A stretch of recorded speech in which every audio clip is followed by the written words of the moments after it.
I am so scared to start. Bienvenue dans ce nouvel épisode de mon vlog Rénovation.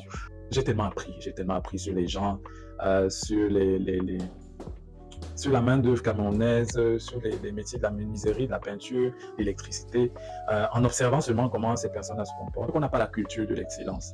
On ne sait pas s'imposer des choses, on ne sait pas s'imposer des règles, on ne sait pas être dur avec soi-même pour mieux avancer. Tout d'abord, mon devis initial était de 2,5 millions.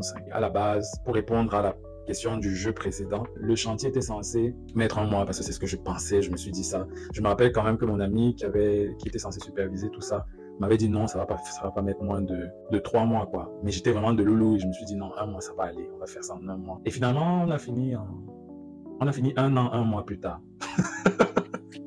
Donc, j'ai énormément appris. J'ai appris qu'il faut savoir investir sur soi-même. Et du coup, investir sur soi-même, c'est aussi considérer qu'il ne faut pas être pressé pour que les choses se fassent demain. Il faut prendre son temps. Donc, l'année passée, j'avais tout un tas de choses à côté qu'il fallait mettre sur pied. Et donc, le chantier ne pouvait pas me prendre toute mon énergie, mon temps et mon argent.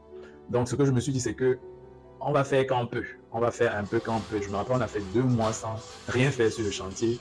Le chantier est tellement resté statique que j'ai même fait un photoshoot.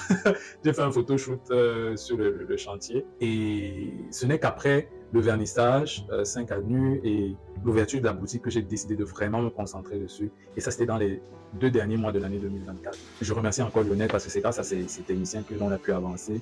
La peinture, il m'a fourni le peintre, il m'a fourni l'électricien. Il m'a même recommandé un menuisier, mais mon autre frère avait un très bon menuisier aussi qui me faisait des choses assez dans des coûts corrects. Je ne suis pas quelqu'un qui est porté sur le luxe.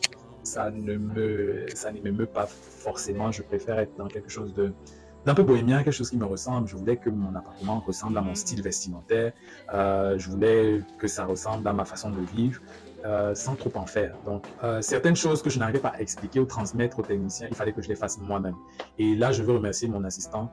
Dans la photo, hein, il aime tellement toucher à tout qu'il m'a aidé à finaliser mes travaux de peinture. Ouais, ça. J'ai raté le mur. Mais la bonne nouvelle, c'est qu'en ratant le mur, j'ai appris comment bien le faire. Donc là, il y a le reste de la pièce à faire.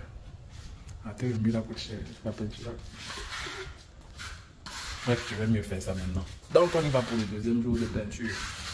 Je crois qu'on a fabriqué même... Enfin, je voyais des choses sur Pinterest. Je me suis dit, si les gens peuvent faire ça chez eux là-bas, en Occident, on peut le faire ici nous-mêmes. Donc, on a testé des choses, des vases, des pots de fleurs et tout ça. Au final, on a commencé à vernir les meubles nous-mêmes parce que mon lit, on me demandait une somme exorbitante pour le retaper. Et je disais non. Donc au final, ils vont m'aider énormément dans les finitions de l'appart. Et puis c'est comme ça que au bout du mois de janvier, on avait fini tout ce qui était technique, tout ce qui était peinture, menuiserie, tout ça. Donc, moi j'ai fait les choses en désordre. J'achetais des choses comme des meubles, les objets décoratifs qui me plaisaient, pas forcément qui allaient être complémentaires. Je n'en avais rien à cirer. Quand j'ai passé la commande de mes coussins pour le fauteuil, ça n'avait rien à voir avec le fauteuil en lui-même, quoi. Et quand j'ai demandé le fauteuil, ce n'était pas un fauteuil, c'était une planche de bois qui était supposée être posée sur une autre box en bois. Et c'est ça qui allait être mon fauteuil. Et je me rappelle qu'à chaque fois que je partageais avec Lionel, je sentais dans son regard qu'il essayait vraiment de comprendre, mais qu'il était très excité à l'idée de découvrir ce que ça allait donner.